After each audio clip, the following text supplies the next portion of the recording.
Welcome back to another video, guys. In today's episode, we're gonna go ahead and do a little bit of a garage update and a rundown on what's going on the channel. There's some gaps with some content and some cars that have been left. So in today's episode, let's get everything cleared up and let's get a good position on where we are right now and what still needs to be done and what's already been done. First of all, what most of you are here for and have come here for is the Avus Blue E39 M5, or just E39 M5 in general. So this car, we originally got it and we did the entire Silverstone interior swap, and then we did the Dinan conversion, and this car basically has just sat here. Unfortunately, when we did that Dinan S1 conversion, I didn't have a tune for the upgraded MAF size and the car ran terribly. I tried to drive it and it was just undrivable like that. And I tried to get a tune from Dinan themselves, but they will only sell it to dealers or performance shops that are authorized to sell it. And there's only one here locally, and I didn't want to pay, who knows, upwards of $500 to $1,000. It was $300, $350 I believe, for the software themselves, but you know, taking it to a shop and having them do it, well, being at the shop, it's gonna add a couple $100 to that. So who knows how much that would have ultimately cost.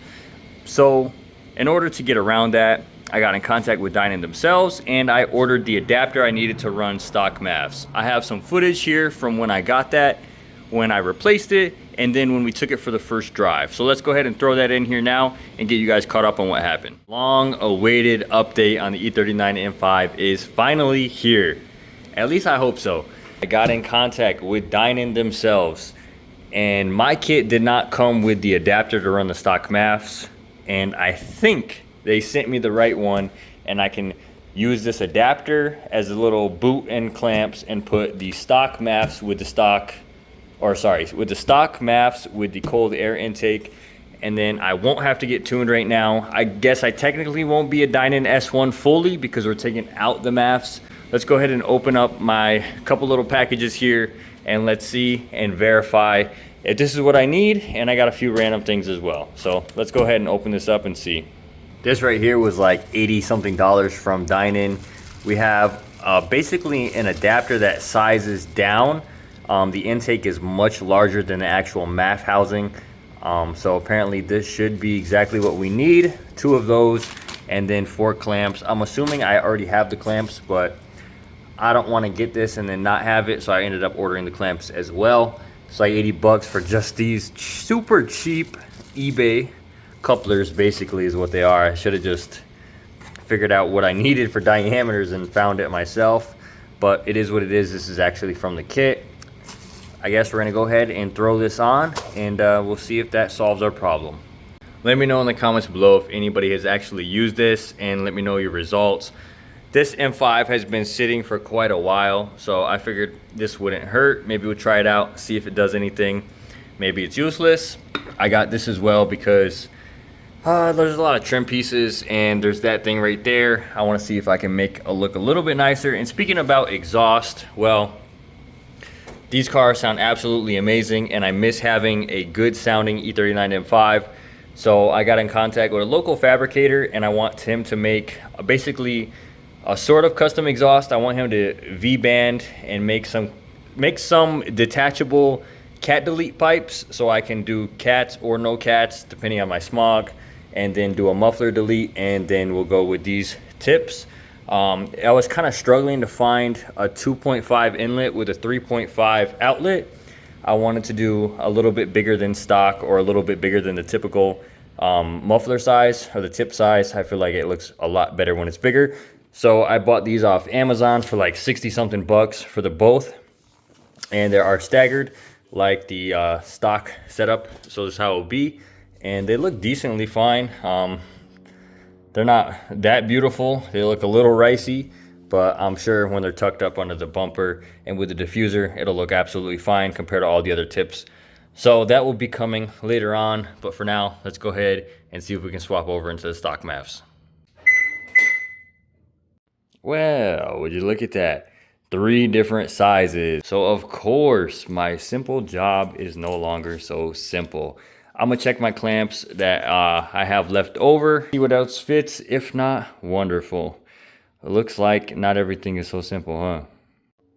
It looks much uglier and it looks a lot less satisfying, but we are in. We have the adapters to the stock MAFs. I just used the old clamp and one of the new ones, and we have a working setup. We have a smooth idle and a mean lifter tick because this car has been sitting for like 2 months. And this car has not been driven once in this entire 2 months. So now that we have this back to stock, basically, we can go for a test drive and hopefully clear up this lifter tick. We're on E. We got a mean lifter tick. Let's go drive around real quick and let's see if this gets better. Hopefully it should go away within a few minutes.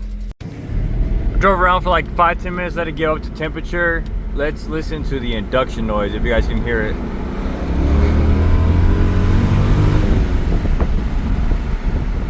Man, I've never had an M5 with intakes, and I have to admit, man, have I been missing out. It sounds crazy. I don't know if it's just because of the Dinan and their carbon, but it sounds great. I've never had this. I've been asleep.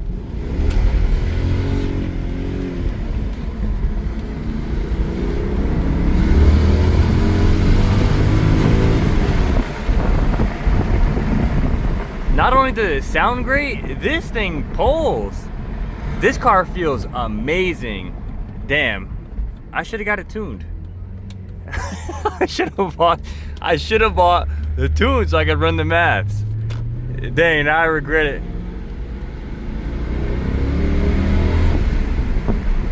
It feels great. It feels great. It sounds great. The lifter tick, obviously, of course, went away, but it's always still kind of scary. You don't want to hear your car get a lifter tick after sitting just for a couple weeks, but it's typical M5 things. Car feels absolutely phenomenal. It sounds absolutely great. After driving the car for the first time, it made me get a little bit more of inspiration and a bunch of motivation to actually get this car back up on its feet. It drove great. It actually felt like it had a decent amount of power. The intake sounded phenomenal. And as you can see, as the car sits right now, it's a little bit different than how we left it in the other videos. It's just a temporary setup. When we bought this E46 M3, which also will be coming in an update in a few moments, this car came with 18-inch ARC 8s. And that's what I've been wanting for this car and what I've been looking for. I wanted Hyper Silver, and those of you, I'm sure all of you know, E39 M5 has a bigger bore size, and all other Beamers have about a 2mm smaller bore size. So only adapters can run different bore size, and that's what the car is right now. It's on like 18 9.5s, and we're using probably like 15-20mm adapters, and they sit amazingly flush, and it looks fantastic. But unfortunately, I only have 2 9.5-inch. Others are like 8.5-inch, and they completely sink in, even with 20mm spacer. It looks stupid. So I just tested this to see if I really genuinely wanted these wheels, and I do. I think it looks fantastic. I'll throw in a picture as well, but this looks absolutely fantastic, and I definitely want to get ARC 8s for this car. Unfortunately, as far as the E39 M5 goes, there really isn't any more of an update. The car is back up and running. It's fantastic to drive. It needs a lot more work, so we're gonna need to do a lot of maintenance, especially a good tune-up, and see where our other problems are lying. It's gonna need some suspension, and probably what you saw in the other clip I threw in, this car is gonna get a exhaust hopefully very soon, within a week or two. That's definitely something I want to do. These cars sound amazing when they have the right exhaust setup, and that's the setup I want to go with, and what I've always used in basically all my M5s. So that's about it for this car. I really don't have any much going on right now. We're gonna need to get some maintenance in the way, and probably do some suspension, dial it in, and of course I want to put this on some wheels. So until further updates, this car is probably as is right now. We'll probably do some driving videos more and just have some more overall content with this car. But as far as updates, that's all we got for now. As far as the E46 M3 goes, for those of you who are around or remember, we had a Alpine White E92 M3 with the ESS supercharger that we went on a mission for, driving from Las Vegas to Oklahoma, just to find out that car was a piece of junk and the car broke all the way over there. And then we brought it back, got trailered. Whole story, you should go watch that video. It's not too far down the list. But I ended up trading the E92 M3 for this M5 cash, and I kept the Apex wheels on the car.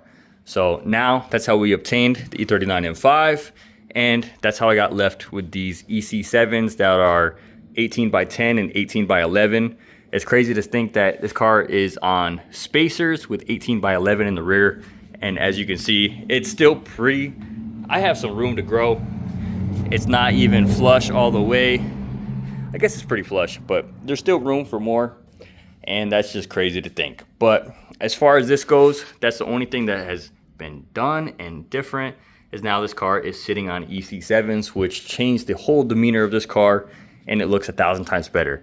One other thing to note is that when I did swap the wheels out, this car had little notches into the spring. I don't know what you call them. They're like little helpers that basically raise the car up. So I took both of them out on each side, and the car sits a little bit lower. It's still not low enough to my liking, but it sits lower. It looks a lot better. So it's something there, and it's helpful, but it still needs more low. One thing that we did mention in the original video of buying this car, if you didn't see that, you should watch that video as well. When doing a U-turn, originally getting the car home for the first time, the car shut off and died. It didn't do it any other time, and I didn't have an issue with it, but then I swapped it to these wheels, going from 18 by like 8.5 with some 235s. I swapped to 18 by 10 with 265s, and the car started stalling all the times I turned. And when I wasn't giving it gas and the car was just idling and rolling up to a turn, it would stall. So assuming that it just needed some power steering, or we had an issue with power steering, of course, I looked in the reservoir. It was extremely low. I topped it off. It felt a lot better. But then when the car would get hot enough, and I did some donuts real quick, and the car would just want to stall right after being all the way hot. So I sucked out the fluid and I put in brand new Redline fluid. I haven't driven the car yet, but when lifting the front end up of the car, when you put it on full lock and you actually put it all the way on full lock and hold it, you can hear that pump whining pretty bad, and the idle's bouncing around up and down. And turning to the right, it actually is much worse. So I'm assuming this car will need a power steering pump and some maintenance as far as that goes. So that's going to be something to address very soon in the near future. I'm already going to start looking into parts, but if you guys have done that, let me know. These cars look so good together. I really don't have anything else as far as these cars go, but as many of you have seen on the other videos, we had the Titanium Silver M5, we had the Imola Rot or Japan Rot Red 325 Xi. Welcome back to the channel, guys. On today's episode, we got a couple random things to get done today. I got a day off, so I want to get the E46, I guess, more ready for sale. It's already posted for sale, but I haven't gained the interest that I quite want, or the offers that I really want to get. So I'm gonna go ahead and replace the steering wheel airbag. I think that is drawing a couple people away. So I'll go ahead and replace that, get the interior cleaned up a little bit, and do that. And then I want to get the E39 M5 in Titanium Silver. I want to get that a little more better for sale. I want to see if we can look at logging in with NCS and seeing if we can do the brake bleed procedure on that car. And then overall, let's just get that car a little better and more presentable for sale, and probably take that to get some new pictures and possibly do a straight video on that being for sale. But let's go ahead and jump over to the E46. Let's go ahead and disconnect the battery, and let's get this airbag replaced. This is the current airbag situation. I don't know if they hit something or somehow set this off.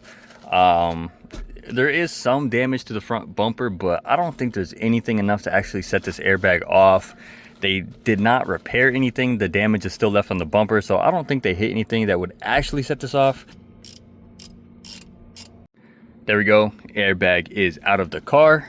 We're gonna go ahead and swap over. I don't think the airbag that I grabbed has the full harness, but it should. Either way, I'm gonna go ahead and make sure that everything is matching and correct, and then we'll go ahead and put the new one in. It's just these two bolts right here. It's a little bit of a pain with the normal Torx, but if you have the Torx socket that actually has the long Torx before it gets to the socket, not the short one, this will be a super simple job. It's simple either way, but just having the longer actual Torx makes this 10 times easier. So I suggest, if you are going to do this, have the longer Torx. But let's go ahead and swap over this harness and make sure everything's complete. We have the new one, still extremely dirty, but I'll wipe it off once it's in the car. They are apparently slightly different. I know the part numbers are going to be different, and this connection is blue. The wiring for it is blue. The other one was yellow, and the plug is slightly different, but everything else is identical. The plugs that plug into the car are identical. So either way, this will go into it, but I'm gonna go ahead and make sure that the airbag light clears after this to see if it is 100% compatible. I don't think it should be an issue, but there's only one way to find out. We're already here, so let's go ahead and slap this in, and I guess we're gonna find out.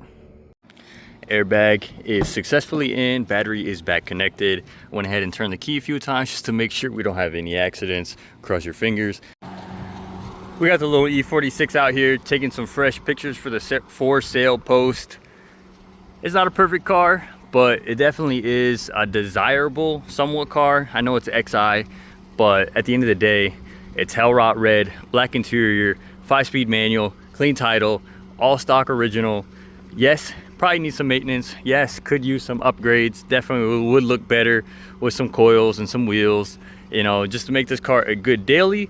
Obviously, it's not 100% a perfect car, but to me, this is a desirable spec. I love the red. This is an amazing color, black interior, and manual, clean title. Can't complain about that. Man, this brings me back. I had one of these in high school. I had a Titanium Silver 2005 E46 and 5-speed. Literally the same thing. Black seats, manual seats, 5-speed. The only thing was Titanium Silver. Both these are 2005. I wish I had this red one back in high school. I would actually put it on coils, put on some wheels, but that's a throwback. So honestly, if I don't end up selling this car, I really wouldn't mind keeping it. This is a huge throwback for me. Brings back the good old days of high school, going drifting with the boys, really not worrying about much, just enjoying life in high school. But can't complain where we're at now. Let's go ahead and go back home, hop over to the M5 and see if we can get some more stuff done on that. Damn, I don't know what that's going on. Anyways, back home now. We're gonna make the smallest pit stop now that we're home with the Avus car. Let's go ahead and throw on our back roundel in good condition and throw on our washer cap. Go ahead and put this on the spot where my clear coat's missing. Let me go ahead and swap this over and get that out of the way.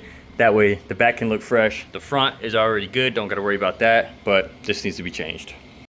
Old, new. This engine bay desperately needs to be cleaned up, but wow, does this look good every single time I open it. It needs to be cleaned for sure. Got to get this ABS sent out. This definitely has seen better days. So has that cap, and that's why we're here to change this. This is disgusting. I don't know where this came from or what it is, but we can go ahead and put this on, and it now looks 10 times better, just like that. That was an eyesore, definitely. We don't need that anymore. Looks a lot better now. First time starting this car in probably like 2 weeks, 3 weeks again. Man, that screen is ugly, but unfortunately this is just how it has to be. So is this interior. Not my favorite, but it is what it is, I guess. This engine is basically flawless, even compared to the Avus car, with more than less than half the mileage. This engine is flawless. Titanium Silver M5 sold. Someone came and picked that up from cash a few weeks ago, and actually they bought it for the same price that I paid for this. So it was a flush. I basically traded a 340,000 mile M5 with some terrible interior for an Alpine white E46 M3 with sentiment interior. So I think that it came out to be a great trade-off and a great deal. But I sold the M5, I sold the E46, I sold that black quad that we had, and then I still have this. So I'm not really sure what to do with this. I love the way these things ride. I love the way they look. I've been wanting one for the longest, and now that I have one, I don't ride it. And as you can see, we're a little tight on space. There's really not much room for it. So probably gonna end up selling that, or who knows. But either way, that's basically the update. The F80 is just chilling in the background. Really no update for that car as well, but I do have some hopefully exciting news. I was sent this by the first company that reached out to me on the channel so far. They sent me these lights for the E39 M5, told me to try them out and see how I like them, and offer to you guys a discount code. You know how it all goes. You know how every YouTuber does it. You know it's part of the process and part of the thing, but it's exciting to have it first on the channel and have the first person willing to work with me and have something to kind of help me out or give me a product. So we're gonna try these out in a more of an official video and see how they do and how they hold up against the stock one, and we'll see if it's a worthwhile investment for E39 M5 or E46 M3. But just throwing that out there, if you guys do see that in the future, you guys are aware. And of course, I only want to promote things that are actually valuable and worth it to you guys. So if they work, fantastic, we will promote it and we will have it. If they don't work, then of course, I don't want to sell you guys stuff that isn't going to be beneficial or worth it in the long run. So my headlights are a little hazy, but these are the OEM Euro headlights, and I want to see actually how they perform with some better bulbs. Hopefully it actually is beneficial. These headlights aren't fantastic. These bulbs probably are worn out and years old. So hopefully this will be an actual upgrade and be beneficial to me and hopefully beneficial to you guys. That's about it for this update. I just had a bunch of random clips on my phone, not enough to make the individual videos, and I don't want them to just get deleted or lost or randomly thrown in a video that makes no sense. So I wanted them to go to good use and kind of update you guys as well. This is where we stand right now. As far as the future goes, this car will definitely need the maintenance, the suspension, the cosmetics, and then I also ran into somebody new from work that actually paints cars. So possibly I might work with him and try to get this car re-cleared and finished up. Probably do the front clip and paint and then re-clear the rest of it. Whatever can be saved, whatever can't be saved will be repainted. And then same thing with this car. I still need to find an Alpine white hood, and I still want to get an OEM front bumper and as well as an OEM rear trunk. So I'm assuming this car will also end up needing some paint work, because the likelihood of me finding a good condition Alpine white of all those body parts is probably pretty rare. So worst case, if I could just find a good deal on some stock body parts in whatever color, then I'll end up getting it repainted and hopefully matched. And this car will go back to being a beautiful OEM stock car. This car will also need the power steering. This car will also need some suspension, and will probably need some diff or transmission fluid maintenance. Probably will need fluid all around in all areas. But other than that, this car really doesn't need too much. We'll do a little bit of cosmetics and a little bit of maintenance, and then we will continue with the journey on both of these. That's about it for this update, guys. I appreciate everyone who's watching, commenting, liking, and subscribing. It means the world to me. I appreciate all of you. That's gonna end it for this video, guys. I know it's just some rambling and some random updates, but again, I didn't want all these clips to go to waste. So I appreciate you guys. We'll be back very soon. Like, comment, and subscribe, and we'll be back later, guys.